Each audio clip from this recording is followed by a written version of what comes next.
Yudore mani Radio Ramogi, Radio number 1. Radio mami puonj makare madongo ganda. Radio mami weche manyien gi thumbe gi mor kar chunyi mane makelo wa sabiri wange marodi e chieng'.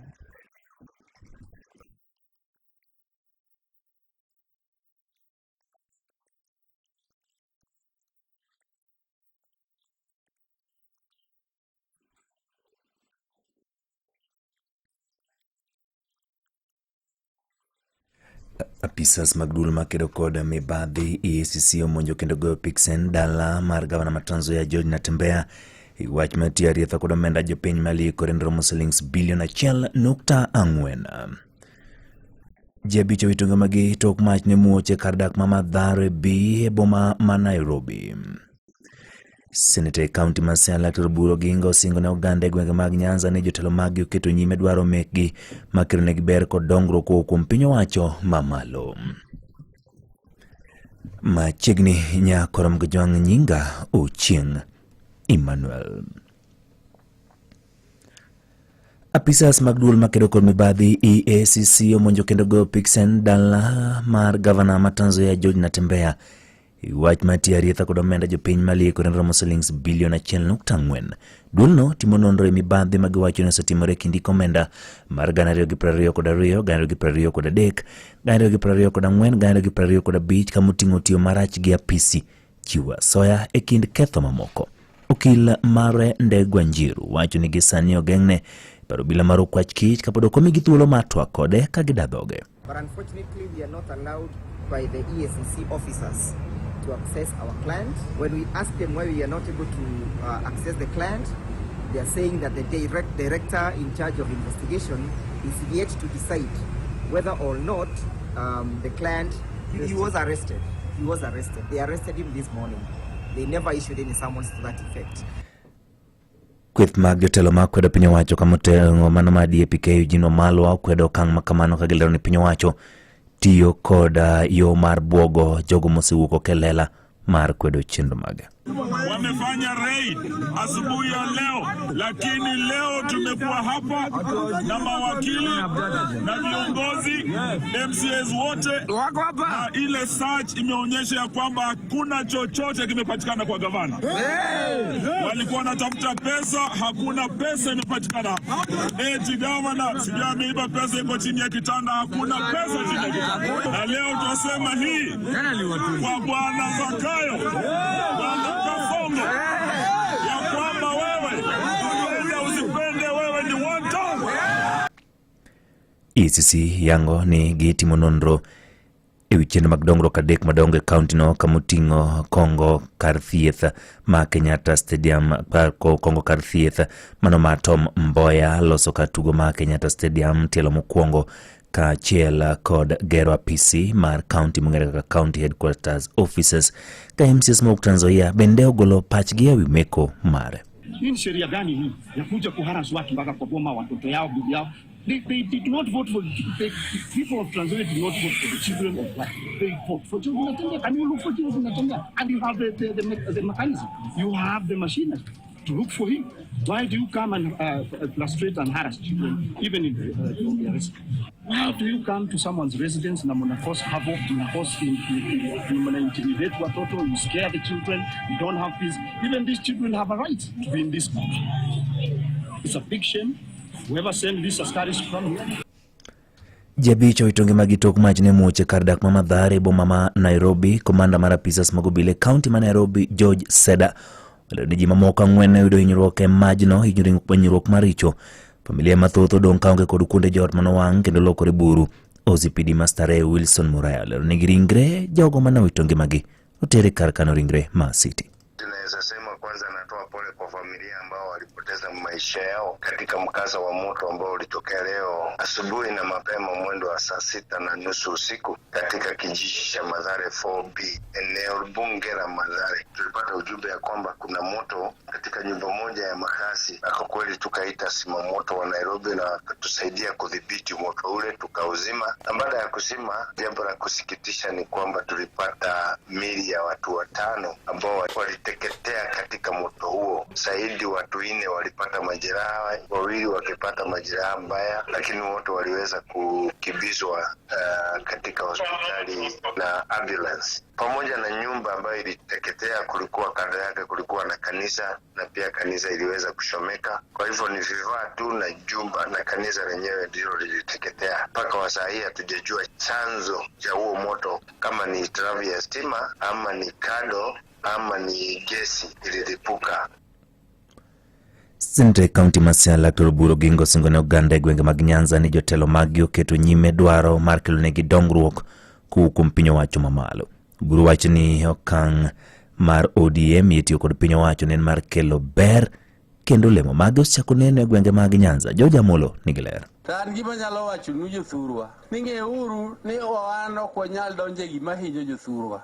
Jaramogi nopuonjowa ni e pinyni kidwa ni mondo idongi, mondo idag bende aming'a, bed ng'ama ochung' e adiera kendo manyalo tuonre ni jowadgi.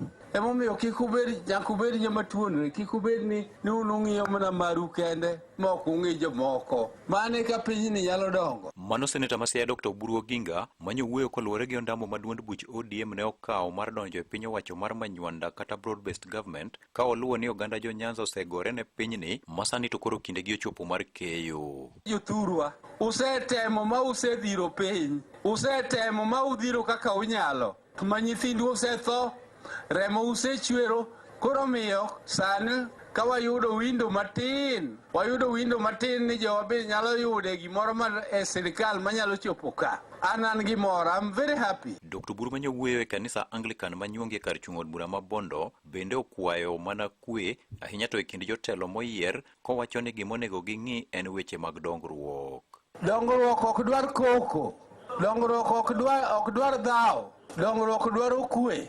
And our elected leaders, I want to just tell you that you have been given a privilege to represent your people. You must know resources are very, very scarce. Everybody wants those resources. And if everybody wants those resources and you are waiting for it, that you are elected and it will come to you like manna dropping from heaven, that will never happen. Weche mabende ne otiel gi jaod bura ma Uriri Mak Nyamita. And Dr. Oburu Odinga, I want to associate myself with your sentiments that every single leader who is elected, if you're elected as a senator, if you're elected as a governor, as a member of parliament, the only thing that you will tell people when the time for election comes, ni kazi. So I heard you say that other leaders, especially governors, should not just be walking around and making statements that are not helping people. They have been given resources. We want to see what they are doing with the money that they have also been given. Ka jaod bura malego Songa Samuel Atandi to nokwedo mokalo chung' ma gavana Masiaya James Orengo osebedo ka ni godo mar kwedo broad based government, komedo ni gin kaka josiaya sani koro Dr. Oburu ema ging'iyo. So josiaya wan sani hotel mag Oburu Oginga e weche mag development. Ka nitie ng'ato man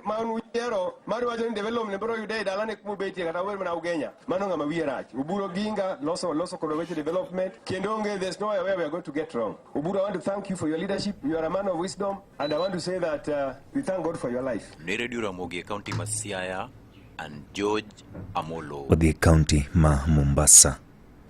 Jidake county ma Mombasa koro Seotend county no kumre mketo chenro makare makido gi masiche mag pioula. Enyeti kinde ni makoth mapek medo chue kendo kelo midhiere Mombasa.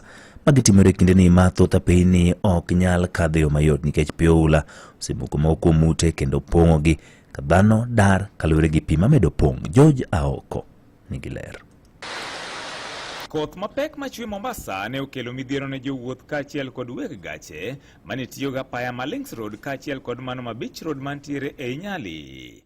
Kae pioula ne omuomo modonjo nyake moko kuom ute kaluwore gi gino magikoni en onge mag odundu mag tero pita kaachiel kod gedo aoyaye mag udi. Hezron Awiti Bolo en jatend duond bura mar VDP kendo mane en jaod bura ma Nyali. Links Road wenye nyumba wameama na wapangaji wameama, maji imeingia mpaka huko ndani. Kitu nauliza, hakuna drainage, na si mara ya kwanza. Mimi gari yangu imefunjika mpaka sasa iko kwa garage, nimeingia kwa shimo. Nimeona gari ya tourism imefunjika Links Road. Wabunge wote wa county ya Mombasa wamekuwa corrupt. You cannot talk. I will talk on their behalf. Famau Shekue en Manyali. Tunalalamika sana kuhusu hii maji. Tunashindwa hata kufanya biashara hapa jamani. Pili, tuna watoto wetu wanashindwa kwenda shule. Wakitoka shule hatuwezi ku afford pikipiki, pia ni riski. Na wenyewe pia wakitembea na miguu wanaweza kuzama hapa kama ni watoto wadogo, imagine. Daudi Anguka, Enjao Hala, Mombasa. Drainage, maji imejaa kila mahali saa hizi. Vitu haziwezi move. For the last 1 month, nadhani umeona kazi za watu zimestop. Unaona mama hapa wanapiga kelele. Na issue hapa si kulalamika ndio ifanywe. Issue hapa ni tuweke plans ambazo zitaweza saidia mwananchi. Thoth jo boda kachiel kod weg gache ywak kaluwore gi apeyni maricho gino mabende gikoni rocho ohala e alworago. Tunaopitia katika majanga na serikali haizi pitia kuangalia mambo kama haya. Wamekaa kwa maofisi kule na sisi tuko hapa hivi tunang'ang'ana na maisha huko. Na tumewapigia kura ili mambo kama haya waweze kutusaidia. Na nimekuja kuchukua mteja hapa Nyali. Nimeona shida sana hii parapara. Nimefika mimi mwenyewe maji ni kama nataka kunipeleka hii parapara. Umefurika maji. Watoto wanashindwa kwenda skuli, pikipiki kupita ni shida, magari yenyewe pia kupita ni shida, kuna vidingi vikoko chini. Ma bende gikone chalne timore kaluwore gi gedo aoyaye mag udi e alworano kendo dino yore mag pi. The national government na county government, we must have what called coordination for flow of water. Second is emergency revenue. Say county government, they budget for emergency revenue. It's now almost 14 days. The rain is raining. We are calling upon the county government of Mombasa to wake up immediately, because we are not going to allow our citizens to continue sinking in this particular drainage system. Sasa sisi kama wamama tunalalamika, hatuna msaada wote tunapata, na biashara zimekaa chini, hakuna mtu anaweza kuja uweke karai lako ama ufanya nini mtu aje anunue kitu. Na hao wabunge wamelala, waamke waje watusaidie.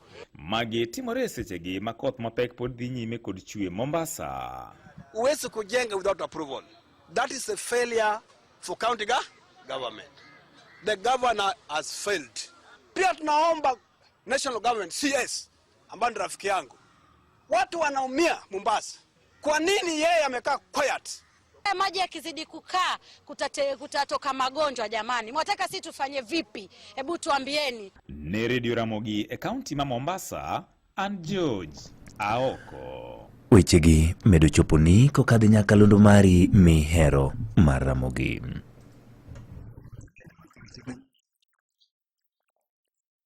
Maneno gai mara jong'ad buche Justice David Maraga nitiere piny Tanzania kama ne oyuoro e kinde ma jatend kweth ma kod piny owacho Tundu Lissu no chwali nyim doho. Chopo mar Maraga piny Tanzania biro mondo chieng' achiel kende tok jatend duond bura ma People's Liberation Party Martha Karua ne tam donjo e piny no ma Tanzania kendo ne okel e pachoka kod wuok e pachoka kuok e piny ma Tanzania. Jang'ad buche Willy Mutunga kaachiel kod jakene ratiro moganda Hanifa Adan to kod Hussein Khalid gin mago mane ogeng'negi e par ndalap ndeke ma Julius Nyerere kiny ma kawuono kapok ne omigi thuolo mar mondo mine gichopi e doho kama ne ochwali Tundu Lissu. Motelo ne mano, jakene ratiro moganda Boniface Mwangi ne ochopo kendo donjo e mbui kayango ni ngimane ne ntiere kamarach kinde mane ntiere limbe mare piny mar Tanzania. Tundu Lissu kaachiel kod duond bura mare ne otam mondo migi piem yiero maduong' ma piny Tanzania mibro bagi higani toka jakoma mar duol mochung' ne yiero e pinyno ne oyango ni duond burano ne orem mar keto kokgi e oboke moro ma kinde ne osekadho tarik 12 dwe mar Ang'wen higani. Ikoro mbo jong' mane mokele giko mar mi weche manyien adimba tudri kodwa kanyo kendo ka oromo saa 8 gi saa 9 e weche manyien machok saa 10 ibiro weche kaka gituch e kor gwenge. Nyinga Ochieng' Emmanuel.